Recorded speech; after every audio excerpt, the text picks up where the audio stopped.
네, 더 자세한 뉴욕 증시 분위기 뉴욕일보 경제부의 김태수 기자와 살펴보겠습니다. 기자님 안녕하세요. 네, 안녕하세요. 오늘 3대 지수는 FOMC 결과를 좀 경계하면서 일제히 하락 마감 지었습니다. 소매 판매 지표도 나왔는데 월가 기대치보다 큰 낙폭을 보인 것 같네요. 마감 현황 어떻게 보셨습니까?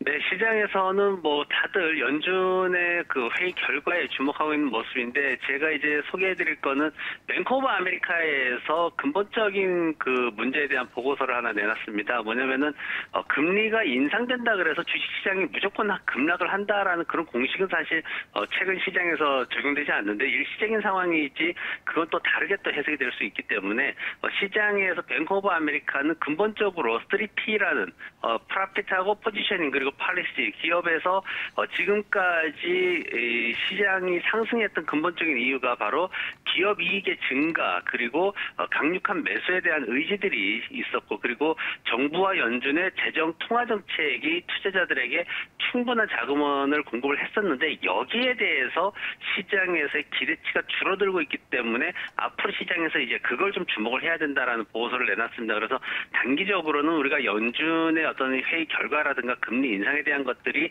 시장에 중대한 영향을 미치는 것은 사실이지만, 그래도 길게 봤을 때는 이런 부분들에 대해서 더 포커스를 맞추고 이제 시장을 준비해야 된다는 보고서였는데, 여기 이 내용을 먼저 좀 마음에 두고 시장을 봐야지 앞으로 수익을 내는 데 있어가지고 더 도움이 될 것 같습니다.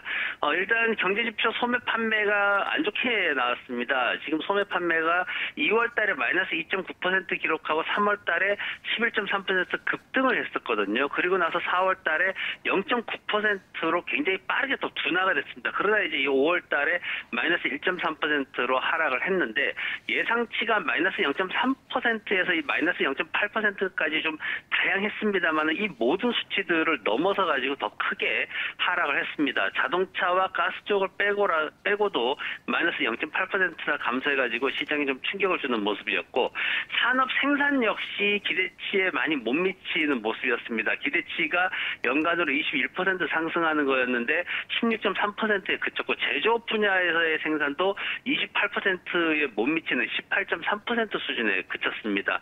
노동통계국의 생산자 물가지수 같은 경우에도 전년 대비해서 6.6% 상승하면서 시장의 어떤 그 금리 생산자 물가가 소비자 물가로 이전될 수 있다라는 그 우려는 계속해서 남아있는 모습입니다.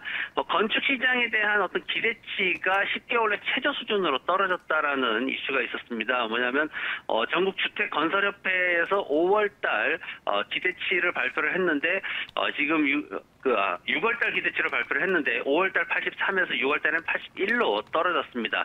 전반적으로 목재나 건축자재에 대한 비용이 좀 많이 늘어나는 이런 모습들이 있어가지고 기대치가 좀 떨어진 것으로 그렇게 평가가 됐습니다.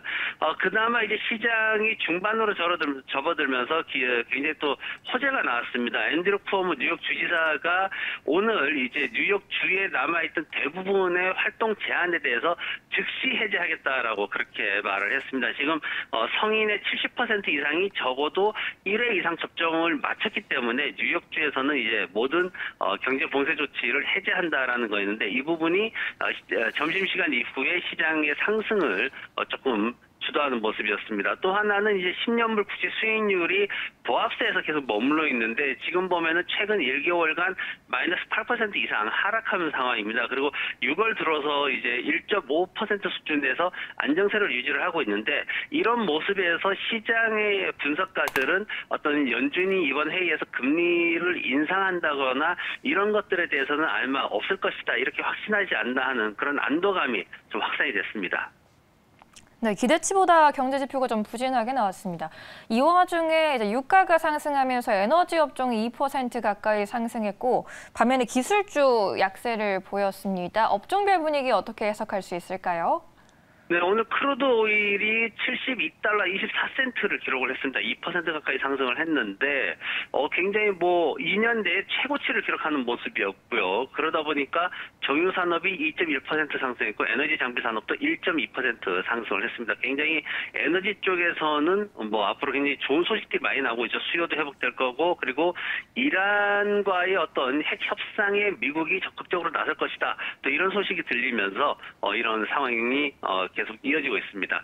정보기술 업종을 비롯해가지고 기술주들이 계속해서 오늘 이제 하락을 했는데, 생 주식들이 모두 하락을 했습니다. 반도체나 하드웨어, 소프트웨어 같은 산업들이 모두 마이너스 0.8% 내외의 하락을 보였습니다. 오늘 특징적이었던 거는 이제 자동차 산업이 좀 하락하는 모습을 보였는데, 여기에 내부적으로 좀 엇갈리는 모습이 있습니다. 이제 시장에서는 자동차 산업이 최근 3개월 동안 마이너스 13.6%나 하락했다라는 어떤 이슈를 가지고 얘기를 계속했는데, 테슬라가 마이너스 2.97% 하락을 했습니다. 600달러를 내주고 599달러로 이제 마감을 했는데, 시장에서는 비트코인 가격을 이제 일론 머스크가 트윗을 통해 가지고 끌어올렸는데, 비트코인의 상승이 더 이상은 테슬라 가격에 어떤 인센티브를 주지는 못하고 있다라는 평가가 나왔습니다. 전반적으로 전기차 업체들이 하락을 했는데, 니오가 마이너스 3% 하락을 했고요. 샤오펑도 마이너스 5%대 하락을 했습니다. 반면에 완성차 업체인 포드가 1% 이상 상승을 했고, GM도 강보합으로 마감을 하면서 전체적으로 전기차 시장의 어떤 구조 변화는 지속되고 있다는 그런 평가를 받고 있습니다. 오라클이 장 마감 후에 실적을 발표했는데 뭐 좋은 실적을 발표를 했습니다. 그럼에도 불구하고 장 중에 마이너스 1.2% 하락을 했고, 마감 후에 실적 발표하고 나서 또 마이너스 2.5% 하락해가지고 거래가 되고 있는데, 실적은 전년 동기 대비해가지고 매출이 8%나 늘어나고, 그리고 주당 순이익 같은 경우에도 예상치보다 24센트나 높게 기록을 했습니다. 하지만 이 부분이 이제 회사의 성장이 지속적으로 이어가고 있는데, 뭔가 시장이 기대하는 강력한 어떤 성장세에는 미치지 못했다는 평가를 받고 있어서 주가가 소폭 하락하는 모습을 보였습니다. 네, 알겠습니다. 이제 내일 빅 이벤트 FOMC 앞두고 있습니다. 주요 관전 포인트와 함께 이 밖에 주목해볼 만한 이슈들도 점검해 주시죠. 네, 이제 오후 2시에 성명을 발표를 합니다. 파월 의장이 발표를 하는데, 지금 시장에서는 오늘 짐 크래머 그 CNBC 매드머니 진행자가 했던 얘기가 아주 이슈가 됐는데, 뭐냐면은 기자들로부터 끊임없이 아주 그 예민한 질문 공세에 시달리는데, 거기에서 뭔가 말을 실수하게 되면은 그게 주식시장을 크게 흔들 것이다라고 했습니다. 시장에서는 전반적으로 평가하는 거를 1,200억 달러 자산구매 프로그램에 어떤 변경이 있을 것인가 하는 부분을 좀 언급하지 않을까라는 얘기를 하고 있는데, 그래도 이번에는 뭔가 금리가 인상된다거나 하는 일은 없을 것이다, 이렇게 평가를 하고 있습니다. 그런 상황에서 파월 의장이 하는 말 한마디 한마디, 사용하는 그 단어 하나하나의 시장의 변동성이 크게 움직일 수 있다라는 거를 투자자분들이 좀 염두에 둬야 될 것 같습니다. 경제지표 관련해서는 5월달 수출입 물가의 상승이 계속 예상이 되고 있습니다.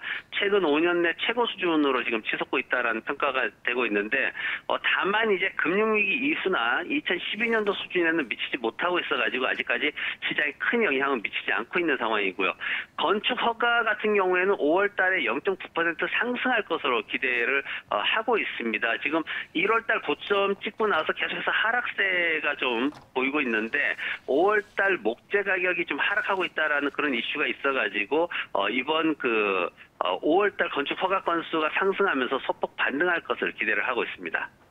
네, 알겠습니다. 오늘도 자세한 분석 고맙습니다. 네, 고맙습니다.